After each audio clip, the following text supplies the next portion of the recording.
To preface this, I apologize for this video. So today's video is on my fun implementation of FizzBuzz. So this is a pretty practical example of FizzBuzz. FizzBuzz is a programmer game test thing-ish. I don't know. Basically, you go from 1 to 100 or sometimes more. But shouldn't matter. It shouldn't matter unless you use like match case statements. If the number is evenly divisible by 3, you print fizz.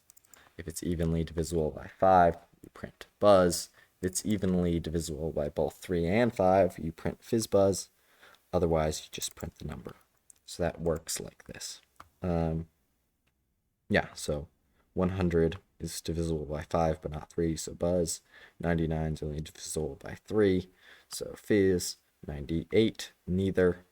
90 is both, so FizzBuzz. So that's a pretty practical is a good word for it. It's not interesting or cool or anything. This one is slightly better. It uses list comprehension and multiplying strings by false or true. So in this case, we're multiplying if the remainder is equal to 0 by the string both times, and then adding those together. So if both are true, we'll add fizz and buzz together and print that. If neither are true, it'll go to the OR statement, and it'll just print the number. So this one's practical, it's sleek, it's one line, it's nice, and it works. But let's just say you couldn't use the word for, couldn't use the remainder after division, couldn't use loops altogether, couldn't use if-else statements. I don't know why this would ever happen, but I was bored, so that's what I did. This is FizzBuzz if you can't use any of those things. And it works. So I'm going to walk through the methods. I think they're called methods. It's in a class, so yeah. To start with, is negative. We convert the number to a string. Oh, yeah, we also weren't using is greater than or less than. Kind of forgot about that. Anyway, so we convert it to a string and check if the negative symbol is inside there. So that tells us if a number is negative.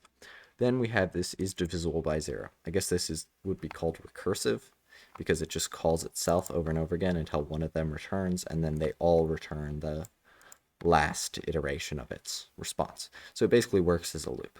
So we take the number, we subtract 3 from it, we divide 5 by the number. If that gives us a 0 division error, we return true because that means we evenly hit 0.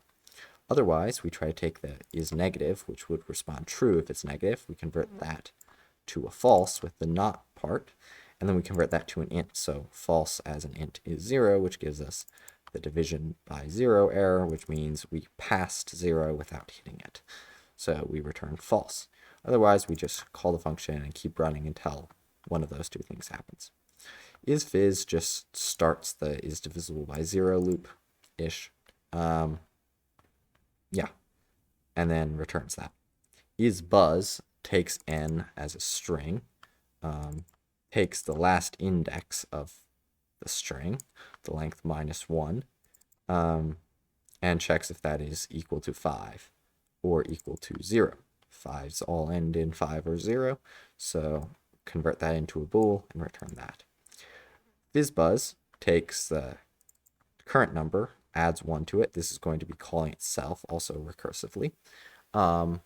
Takes the current number, multiplies it, the is fizz, so if it's evenly divisible by 3, true, otherwise false, multiplies it by fizz, takes the is buzz, multiplies that by buzz, or the current number, and prints that. Then we take the current number and subtract the max number.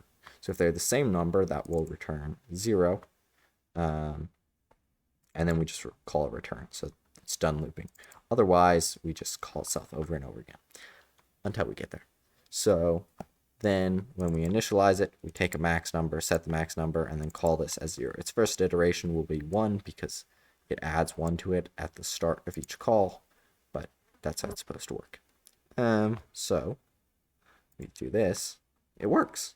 So if you ever want to tick someone off or annoy them with a stupid version of something incredibly simple, show them this. Anyway, thanks for watching. Bye.